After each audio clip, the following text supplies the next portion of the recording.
There's a ton of noise out there. So how do you get decision makers to pay attention to your brand? Start a podcast and invite your ideal clients to be guests on your show. Learn more at sweetfishmedia.com. You're listening to B2B Growth, a daily podcast for B2B leaders. We've interviewed names you've probably heard before, like Gary Vaynerchuk and Simon Sinek, but you've probably never heard from the majority of our guests. That's because the bulk of our interviews aren't with professional speakers and authors. Most of our guests are in the trenches leading sales and marketing teams. They're implementing strategy. They're experimenting with tactics. They're building the fastest growing B2B companies in the world. My name is James Carberry. I'm the founder of Sweetfish Media, a podcast agency for B2B brands, and I'm also one of the co-hosts of this show. When we're not interviewing sales and marketing leaders, you'll hear stories from behind the scenes of our own business. We'll share the ups and downs of our journey as we attempt to take over the world. Just kidding. Well, maybe. Let's get into the show.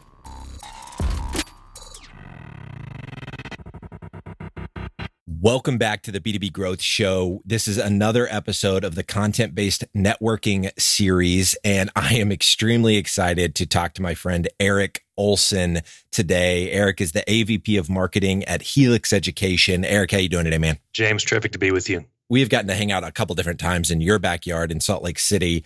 You've been a B2B Growth listener for a while. Full transparency, you're one of our customers as well. We produce a podcast for your company, Helix Education, and have loved working with you the last couple of years. But I've been really impressed, Eric, with a lot of the things that you guys have been doing as it relates to content-based networking. There's a lot of different aspects here that we're going to talk about, but you kind of use the podcast as a way into a lot of your target accounts that you're going after, but you also you recently used the podcast to unstick a deal that had stalled. And I think that use case is going to be really powerful. So we're going to share that story. But before we get into that, can you just give us a little bit of context? What does Helix Education do? Who are the types of people that you're trying to connect with through the show? Sure. So Helix Education is in the higher education space. We help colleges and universities build, launch, and grow their online programs. We are what is referred to as an OPM in the industry, an online program manager, where the institution can focus on what they do very best, which is the instruction of the students. And we manage all of their brand, marketing, enrollment, and retention efforts for them in exchange for a revenue share of the students that we're able to help them successfully enroll and graduate. So it's an incredibly deep partnership at the highest level. And therefore, we are typically looking to target the C-level college administration, such as presidents, provosts, VPs of online, VPs of marketing, VPs of enrollment management. Got it. And so what has been your hit rate on getting that level of person on your podcast? Yeah, so we have a really good high rate when we do our research, and I have a team who is reading the Chronicle of Higher Education and Inside Higher Ed and EdSurge and Education Dive and all these higher education analyst publications, and really finding for these top prospects that we are looking to partner with and get on the show. Let's understand what their institution is doing when it comes to innovation, because going with an OPM typically is an innovative move. And so we are looking for their innovations. We are excited about their innovations and candidly reaching out to them saying, we're really impressed with what you're doing. We'd love to have you on the show to talk about it. And so it is often a great way to make that first introduction. And so I think, 70, 80% of folks that I reach out to have on the show are grateful to be on the show. And that's one of the beautiful things of higher education, which is it is such a generous community of folks who are mission focused on student success, and they are often willing to share what they know, along with the vanity of it helps them look really good as well. I love it. And so you're sending them really it's a hyper personalized request because you've got folks on your team that are kind of looking in other industry publications for when this company has been mentioned. So you kind of know what they're doing organizationally when you reach out. So it's not just this it's not the same kind of cut and paste message. Am I understanding that right? That it's pretty contextual to their situation. And then your call to action is, hey, we'd love to feature your growth story on our show. That's what it is. So I have a team doing the research, but then I'm personally reaching out with the ask, sharing my excitement about their initiative, and also leaving the door open for if there's anything else exciting at their institution that they're more excited or particularly excited to talk about. But I think going in there with that very specific ask, A, shows that I've done my homework. B, shows that I'm truly a fan of what they're working on. And it's also, if you just say, hey, do you want to be on our podcast and talk about something? Even for the C-level folks who are comfortable speaking to folks at a high level, they might have the paradox of choice of not knowing exactly where to go, but I'm giving them a very easy entry point, and they've already typically spoken to a publication about the initiative at a high level, and so they feel very comfortable talking about it, and so the podcast is just a natural next extension of that story. Yep, I love it. And you guys also have a hardcover copy of a book that you put together. When I was at your office last week, I saw it. It's incredibly well done. How does that book integrate into your podcast strategy? Are you sending that, ahead of asking them to be a guest, or is it something you send post interview? How do you guys leverage that asset? So even before coming to Helix, like many of your listeners, I'm sure I've been a big proponent of thought leadership and its power as a lead gen resource. When I explained the significance of how deeply entrenched in the institutions we are with our partnership, us being a very, very completely trusted thought leader is so important because they are so deeply entrusting us with the thing that matters most, their students, in terms of our interactions. And so what we did was created and wrote the Enrollment Growth Playbook, which is a 100-page hardcover copy that we also offer in digital form for lead gen. But it's really, here's how we think about data intelligence and enrollment and retention management and student success and curriculum and instruction design. And here's the book and here's how we think about it. And if you have $75 million and a huge team and you can do it all yourself, awesome, have at it. We just want to help the higher education field thrive. But for most institutions, and especially our target markets, they say, boy, we would love to do all of this. We don't have the staff to do much of it at all. Hey, let's give Eric and team a call. So it's been an incredibly helpful lead gen tool for us. And it is often the first thing that our sales team reaches out with when they are looking to establish that relationship with a new client. Of either they came in inbound through the Enrollment Growth Playbook, which is very typical for us, and then we use that as a launching pad of who else at your institution would you like us to send these to, and we make that offer as well. It is often a next step after we have that guest on the show. I love it. What does that handoff look like, Eric, from guest being on the show? Is it you notifying the sales team via Salesforce, or how does the sales team then kind of take the baton once you have kind of created that initial relationship by getting them on the podcast?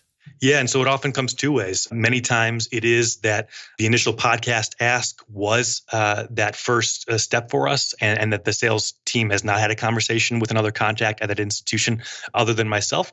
And then I am alerting the sales team when the podcast is going live and alerting them of the topic. And then they often, the day of the launch, reach out to the individual or the appropriate contact to congratulate them for being on the show and trying to continue that conversation. It also happens the other way around, where the sales team is the first one to have that relationship, and they are trying to have conversations with them.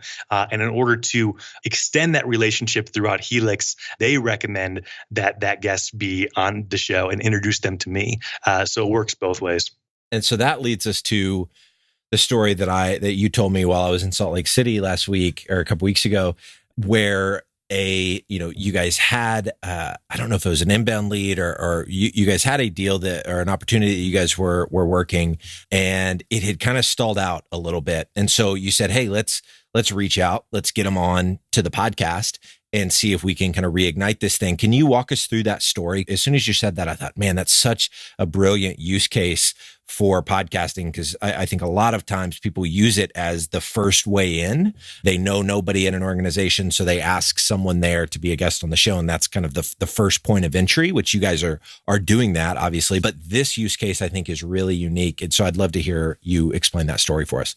Yeah, and it's a common and increasingly popular use case for us at Helix, where someone on our sales team has a relationship with an institution or meets someone at a show and starts that relationship, and my marketing team is doing nurturing in the background in conjunction with the sales team, but I haven't had that podcast relationship, and it was that case where that institution had gone a little bit cold, and so my sales team reached out to me and said, "Hey, I really think we should have these folks in the show."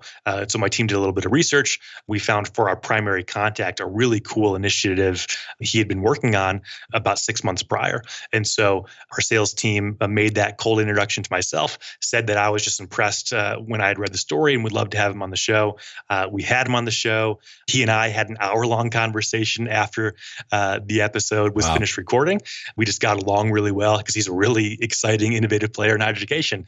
And he could see that I was legitimately curious about what they were doing. When kindred spirits align, the relationship kind of takes off from there. And so I really quickly, you mentioned that your team Sweetfish produces our podcast. So I really quickly got that episode to the front of the queue. You guys were able to turn it in 3 days. And so for our next weekly on Monday morning, his episode went live. Nice. We immediately were able to send him all the resources that your team helped us build afterwards. Our sales team reached out and also shared that episode with the broader executive committee, and now that conversation has picked up again. So what went cold, probably not for anything other than lack of urgency.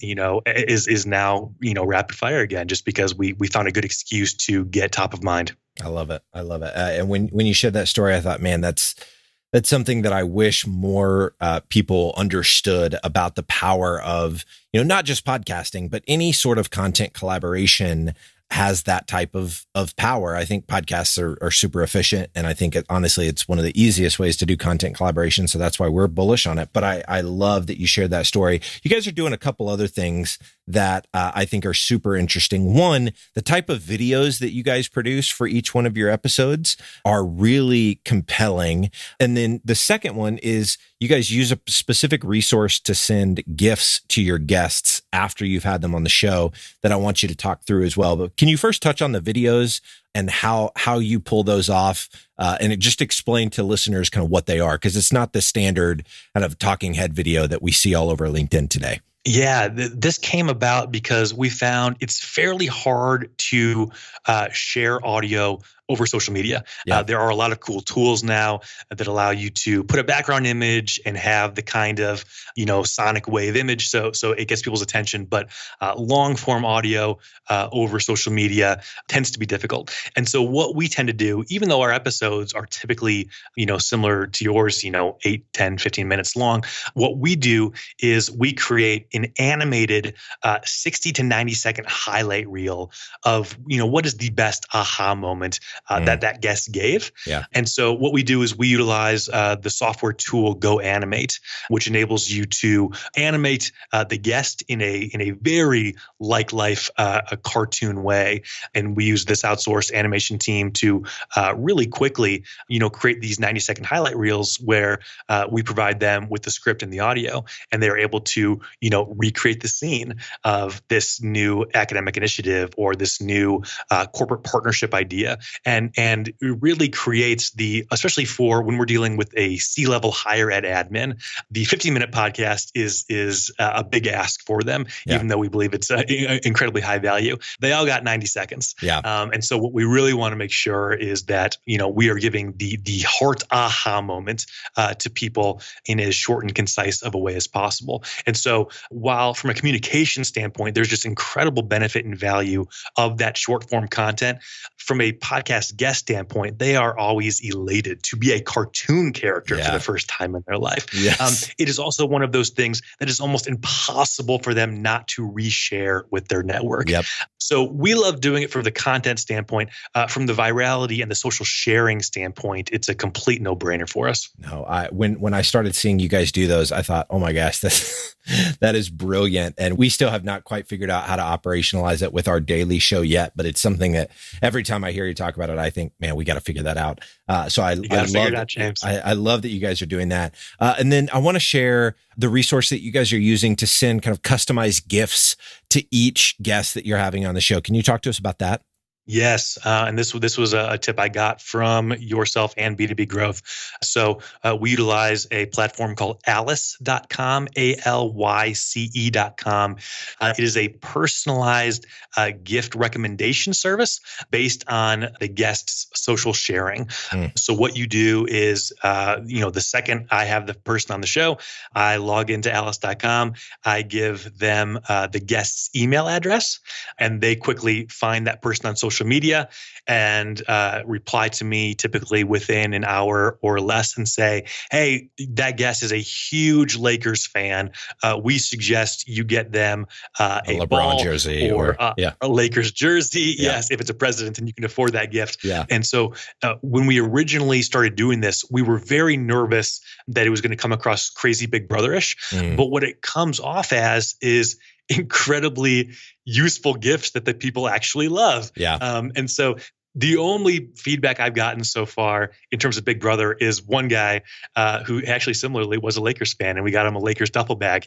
He just wrote back and said, Eric, you're the best, and your team really does their homework.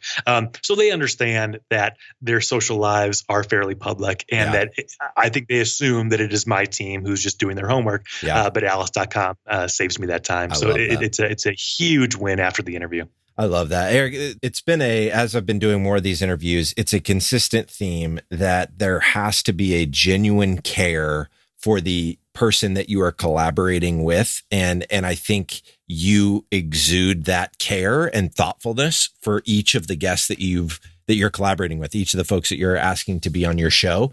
You've implemented systems and process to kind of help with some of the detail of that. But I think it's all rooted in the fact that you genuinely want to build meaningful relationships with these folks that you're interviewing. You think that they've got a really compelling story to share, and you want to share that with the community at large. And so I love like the different things that you've done throughout the process to streamline it, to make it more effective. But more importantly than that, I just love your heart in genuinely wanting to connect with these folks. And you're just doing really thoughtful things throughout the process to make sure that they understand that this is not a relationship that is just surface level, but having an entire team do research on someone before you even do the outreach, I think just shows how much you guys really care about doing this well. And so I appreciate you sharing all of this detail with us. This is fantastic. I think our listeners are going to get a ton of value from it. If there's somebody that wants to stay connected with you, they want to learn more about Helix Education, what's the best way for them to go about doing that? Sure. Eric Olsen. You can reach me on LinkedIn, head of marketing at Helix Education, or you can find me on Twitter at EOLSEN Creative. Would love to connect with you and share all the good stuff that we're doing and learn from you as well. James, I just want to add that I think you hit on something really important there. This kind of secret of content creation is making sure that your content creators are hyper curious. Yeah. And so I am a higher ed fanboy who believes deeply in the mission of higher education. And I believe that there is incredibly innovative stuff happening at our partners, happening at our prospective partnerships. And so when the greater world sees higher ed as, out of touch and slow, I have now interviewed, 61 people over the last 61 weeks who are doing crazy innovative things, all in the service of helping students succeed and helping higher ed, grow and innovate. So yes, while it is an absolutely insane relationship builder, which I am deeply grateful to you and your team for, it truly is just a great excuse to network and learn and to continue to, share with others. Eric, this has been incredible, man. I really do appreciate your time. Thank you so much for joining us today. James, my pleasure. All the best. Digital marketing agencies have a tough job. You have to stay on top of the latest marketing strategies for your clients and your agency. What if there was a way you could address both at the same time? Imagine your agency putting out content with greater quality and quantity. Envision bringing your clients a turnkey solution for one of B2B marketing's fastest growing media strategies, podcasting. You know all those clients asking for your help with their account-based marketing efforts? Picture being the first to bring them the idea of content-based networking, showing them the proven strategy for breaking into their most coveted accounts. Here's the concept. Sweetfish Media is looking to work with a limited number of innovative agencies interested in a new partnership model. We produce a podcast for your agency at no cost. You introduce the power of podcasting and Sweetfish services to your clients. Everybody wins. Learn more at sweetfishpartners.com.